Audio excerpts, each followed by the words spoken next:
From the auditor's point of view, how do you see the risks that face our clients, and how do we use that information? I think that the management teams are spending time, perhaps even more time, on their own risk assessment.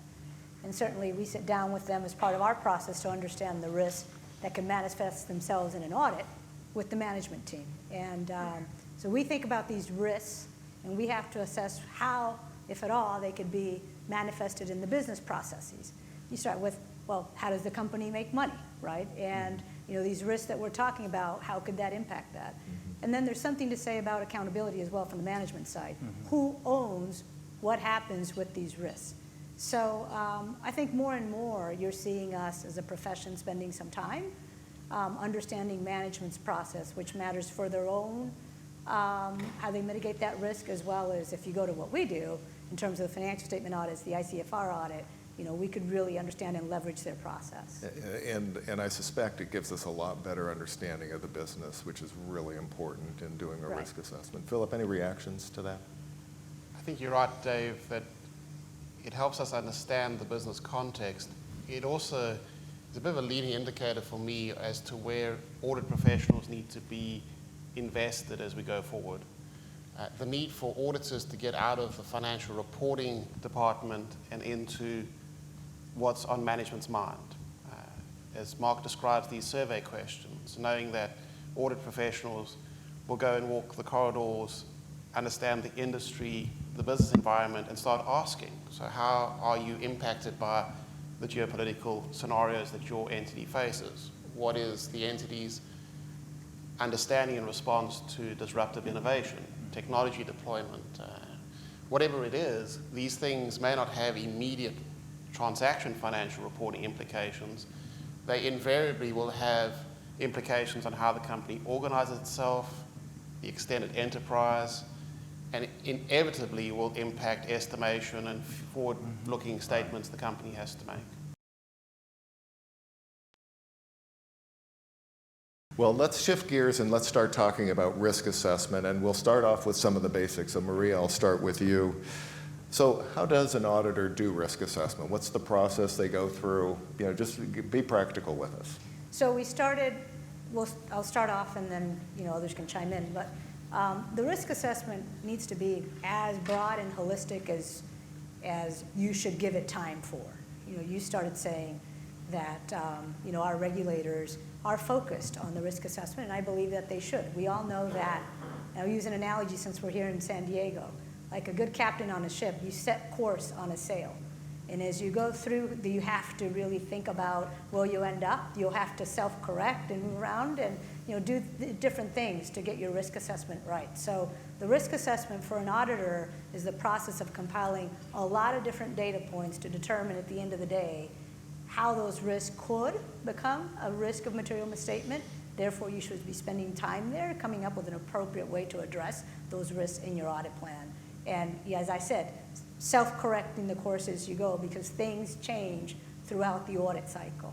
Risk assessment is a disciplined set of audit procedures. Yeah. It's a systematic acquiring of knowledge in order to identify where concern lies and then respond to it. If audit engagement teams don't see a change in the response, they start to see risk assessment as a compliance exercise to be expedited, to check a box.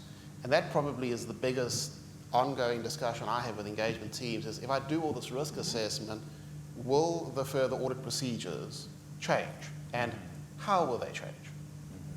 That's a great point. Elizabeth, let me turn to you for a minute. And could you give us walk us through at a high level what a risk assessment might look like in an area, the identification of a risk? How would you determine if it was significant or not? Sure. So I think, as Philip was just explaining, there are a required set of risk assessment procedures that we all do as auditors, and it starts with just gathering information from a variety of sources. So whether that's through inquiries of management and stakeholders, performing analytical procedures, walking through the company's processes to understand sources of potential misstatement. All of those required procedures are done with the objective of gathering information on where risks might reside. And so, for example, let's say we have a client who we start by reading an analyst report, and we learn that their competitor has recently launched a product that's competing with our client's core product and has far surpassed the functionality of our clients. And then when we move into performing inquiries of management, we learn that they're scrambling to do research and development to develop a competing product.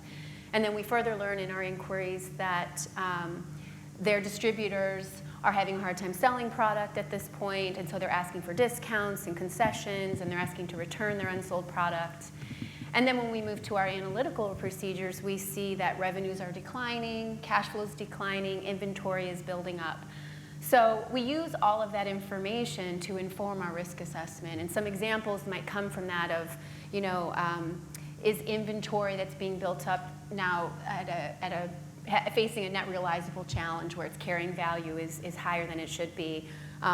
Is there potential impairment of the company's goodwill or intangible or physical assets? Is there revenue recognition considerations associated with the distributor arrangements and estimates for discounts and sales returns? Perhaps there's a risk surrounding the company's debt covenant compliance based on the declines in cash flows. So we then come up with that population of risks, and we determine, what of those would result in a potential material misstatement. First, by considering, well, what's the type of misstatement that could arise? Could there be an overstatement of revenue or inventory or assets, or an error in the presentation or disclosure of the debt instruments? And then we assess the likelihood of error that could come about and the potential magnitude of that error to assess, which of these is material and requires an audit response.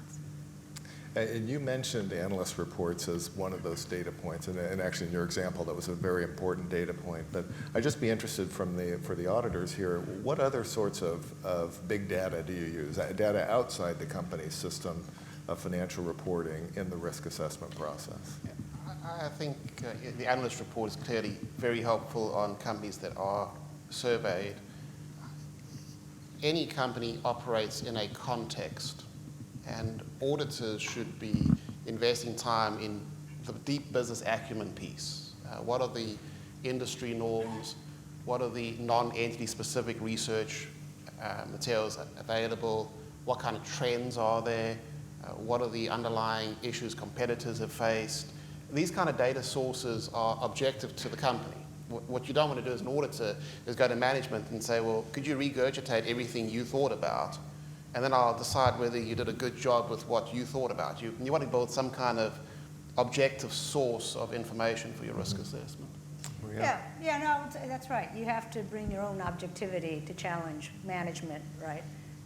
But I do think there's value in sitting down with management as well. If you think about investor relations and ask them what kind of questions they've been getting throughout the period, not just on the analyst calls, but those people are very smart. They spend a lot of time. And why are you getting that question, right? And how are you thinking about it? And then you could take that and do work outside of IR and go to the CFO or go to the merchants and others. And so you're constantly just informing yourself of what's really happening in the industry and how does your client look relative to others.